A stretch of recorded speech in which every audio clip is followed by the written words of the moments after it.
to Matresscence Memoirs. I'm Sandra from Embrace Motherhood, and it is my mission to introduce matrescence to as many people as possible, to make it like adolescence, a normalized part of motherhood.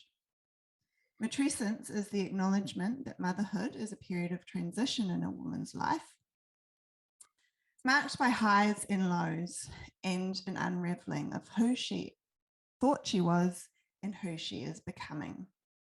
This is a great opportunity for personal growth like no other in a woman's life.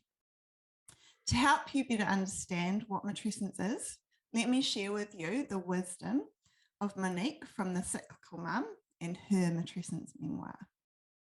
Monique is a cycle coach, business coach, and mum to 4 beautiful kids. She is incredible in her compassion and her feminine energy. And I love how her journey continues to evolve and grow. Hi, Monique. Hi, I'm so excited to be here. Thanks for having me here. Thanks for being here. So the first question I have is, please share your early motherhood journey with us. Oh, there's so much there, Sandra. There's so much that I could share, but I have got a few pointers that I thought of that would be relevant for this. So my first baby was born. I was only 22, and I kind of had no idea what I was getting myself into, like no one does when they first birth their baby. But I kind of just took to mothering like I did to the rest of my life. I was really good. Like I had this really good, I was a good girl, and then I became a good wife, and then I became a good mother. And that's kind of what I embodied. I kind of did it all. Like I just continued on. I had another business that I ran. I was in partnership with my husband on our farm that we were running. And it was just like, I just like soldiered on. I didn't really listen to my body at all, really. And my second baby came along, and the same thing happened. I had an 18-month-old and a newborn, and I just kept on going. Like I just was all the time. I was just like, I'm totally fine. I've got all this under control. And I look back on the photos now when I had a newborn and an 18-month-old, and I'm so skinny. Like I just really ran myself into the ground. I can see it now, but I didn't really know it at the time.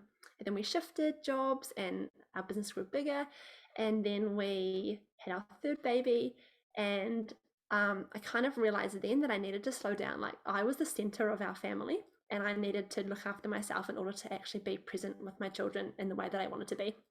And then my fourth baby came along, and it was just a really beautiful journey. By that time, I knew about matrescence, and I knew to honor myself and my journey, and that I didn't have to be the good mother all the time. I could just be the good enough mother. And yeah, and then here we are today. I'm in progress. I haven't always got it right, but I definitely do have that awareness now of what I never used to have. So it's so lovely. I guess, what is that awareness? Yeah, so I've done a lot, like all these books behind me, clearly all mostly self-help books. And so I really dove into what my role as a mother was, and the awareness was matrescence for sure. Like the same training as you with Amy Taylor Kabaz and did Mama Rising. And I just realized that I didn't have to be the good mother. I could be the good enough mother, and that was what my family needed, and that was the best thing for me to focus on at that time. So it's taking away that superwoman ideal of, I can keep on going, I can keep on going, I can do everything. And then you're giving back to yourself in terms of, no, actually, this is what I need. And it's to slow down, and it's to be kind, compassionate, and to yourself.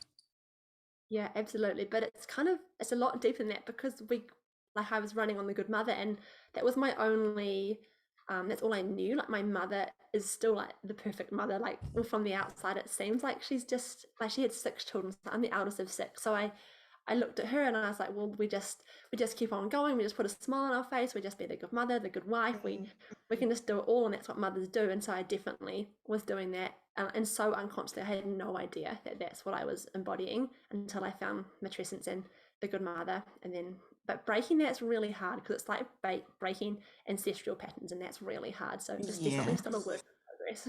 Yeah, and it's yeah, as you said, it's a generational thing. It's a subconscious. It's everything that you've known in your life and reprogramming. Yeah, it's huge. Okay, so when did you first hear about matrescence, and what was your feelings when you heard about it? Oh, so it was definitely through Amy that I heard about it. And so the definition that she uses is something along the lines of it's the ongoing transformation of a mother. And that really stuck a core with me because it wasn't like I had been and done it. It was like I'm always going to keep on. I'm on this Matresscence journey. This and like the rest of my life, really. And there is no one point where I'm going to have nailed it. And you can't perfect it. It's just an ongoing transition. So I kind of surrendered the fact that I don't have to have it all together right now. Like I'm just going to keep on learning as I go, and as I have more babies, and as I like learn more and more about myself and my ancestral patterns, that's all just going to like continue to evolve. Yeah, yeah. So it's like Matrescence describes each baby, you undergo a new level of evolution and growth and that sort of stuff. And particularly with your first, you are experiencing everything for the first time when they're experiencing things for the first time, right? Yeah, for sure. And it's a really big act of surrender that comes to that. Isn't it? Like you really have to surrender to not having it right, like to not being able to be the good mother, the superwoman, that like, you can't master it. And it's a real like we try and master everything in our life. So to realize that it was an ongoing transformation of me, that was really like, oh, okay, I can relax and I can sink into this mothering. Yeah, and it's a level of understanding about what you are actually going through and an acceptance of that, right? Yeah, it is. And when someone puts a word to it, like it really takes the pressure off you to go, oh, okay, I can do this. Like I can do this motherhood thing and I don't have to like hold it all together all the time. I don't have to have the one answer. I don't have to be the perfect mother. I can relax into this and know that actually it's okay to let go and surrender. Beautiful. I want to come back to one thing you said with your fourth child. So you recently had your fourth child in December last year, Yeah. Mhm. and now you have this deep understanding about what matrescence is and what your body needs. Can you dive a little bit more into how your postpartum journey differed from, your first three to your fourth? Oh, for sure. There's so much here, Sandra. So, I was pregnant with my fourth child, and I kind of discovered the fourth trimester. Like, I didn't even know it was a thing, really. And so I was like, I'm definitely going to have a doula. I'm going to do this like full on. I want my fourth trimester to be the most beautiful thing ever. But we were in lockdown, and we lived 45 kilometers to the nearest town, and I couldn't find a doula to come and do it for me. So I was like, that's all right. I can do this. Like, I can DIY this. I know just what to do. And so I did the doula training. So now I'm a trained doula. And then I was Wow. about to give, I was like 2 weeks away from giving birth. And I was like, actually, I can't do it. You can't DIY your own rest and your own mental health and your own food. Like when you've got three other children to look after and a newborn, you're going to have to get some help in. So it was like an emergency phone call to my mum saying, hey, mum, can you do the course with me? Can I tell you all the stuff that I need? And can you come and support me through this fourth trimester? And can Oh, you that's also show beautiful. my husband what to do so that he can also support me? Because before that, I just thought I would just be all right and I'd just do it all myself. And So, that's the village that we lack. mm, And I'm so glad you got your mum to come and yeah, help. it was amazing. So I had the most beautiful fourth trimester. So I had really warm, nourishing, easy to digest meals. They were sweet, so full of nutrition for me, like a deep sweet, not like a sugary sweet, but like a deep maple syrup like paired with like a rice pudding. So it was really easy to digest for me and really nourishing for me. So I got to heal. And so my mum stayed for 10 days, and then my mother-in-law came, and then my sister-in-law came, and then my grandmother came and supported me. So I really called on all the like the females in my family. It was just magical. Sounded like I've never experienced anything so gorgeous as that before.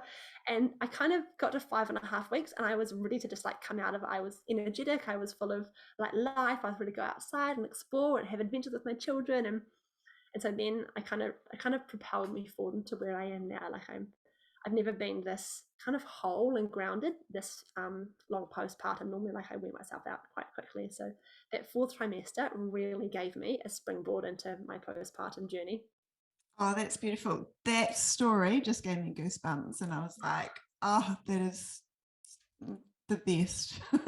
Yeah, that's exactly what it was. It was all of that. And I don't think I even left the house for like 4 weeks or something. Like I just cocooned myself inside in my bedroom really completely. And It also gave me a really deep bond with my fourth child because, as you can imagine, like it's pretty hard right now with four little ones running around to have like this really interesting bond with all of them. But I actually do have it with my fourth baby because I had that really bonding time with her. Oh, that's so beautiful.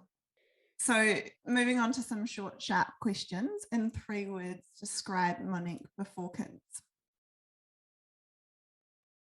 Yeah, so I had to give this question some thought, Sandra, and I also asked my husband, which was quite funny. Anyway, my 3 questions are it's going to be, on my 3 words are going to be the good girl, energetic, and productive. That describes your journey that you've already said. So then in 3 words, describe Monique now with an understanding of matrescence and a level of compassion for yourself and your motherhood journey. So that's definitely surrender, also grounded, and also still productive, actually, still productive. Cool. That shows so much growth and is just a softening, really, isn't it?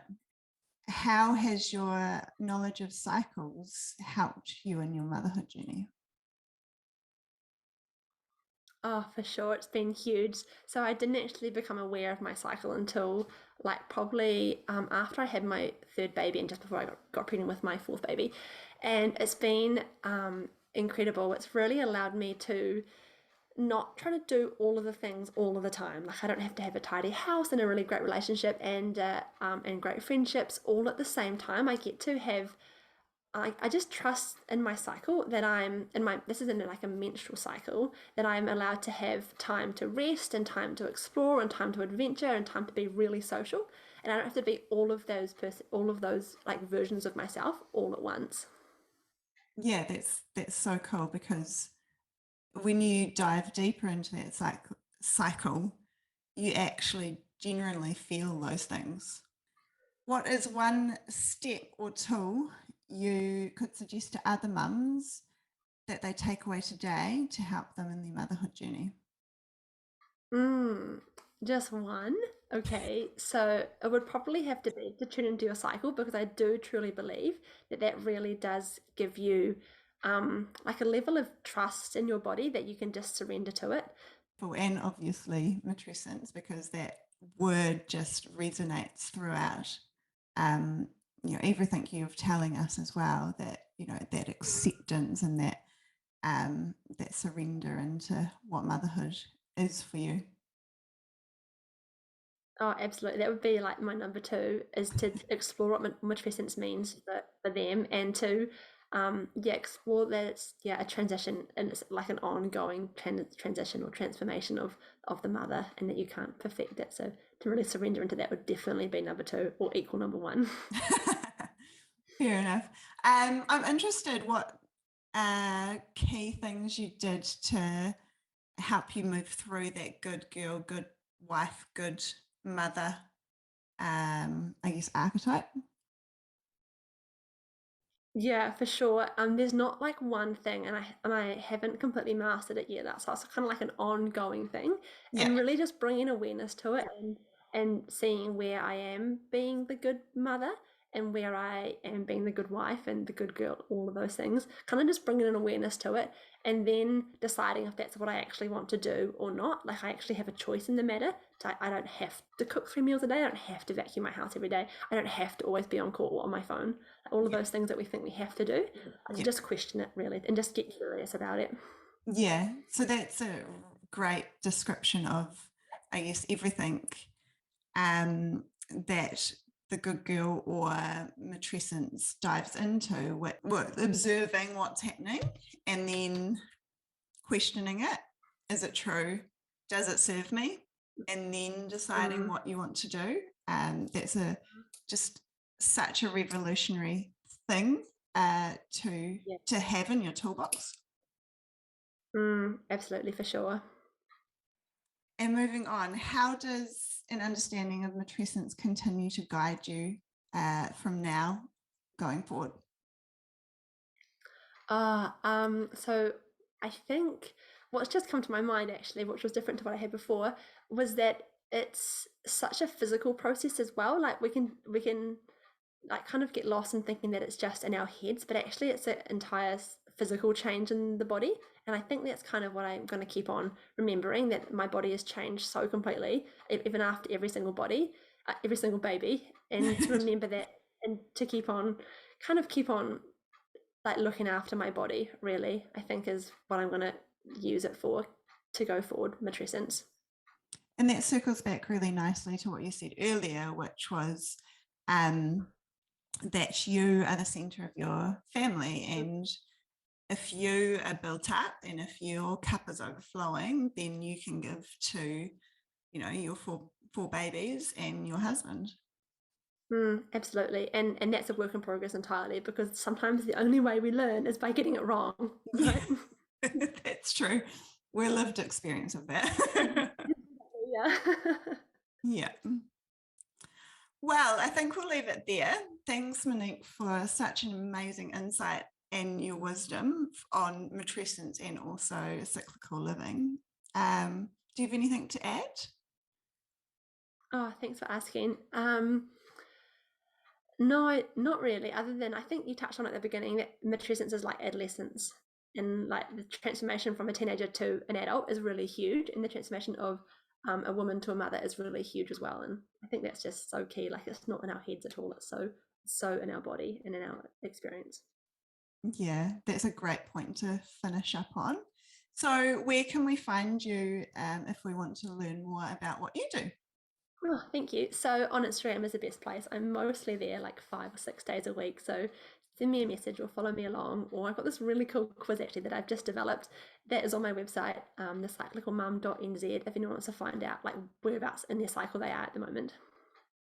Awesome, thank you. And if you'd like to find out more about Matrescence, please follow me on Instagram or Facebook with the handle Embrace Motherhood New Zealand.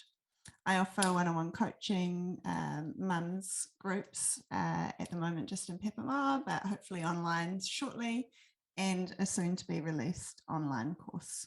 Thanks, Monique. Appreciate it. Thanks. See you.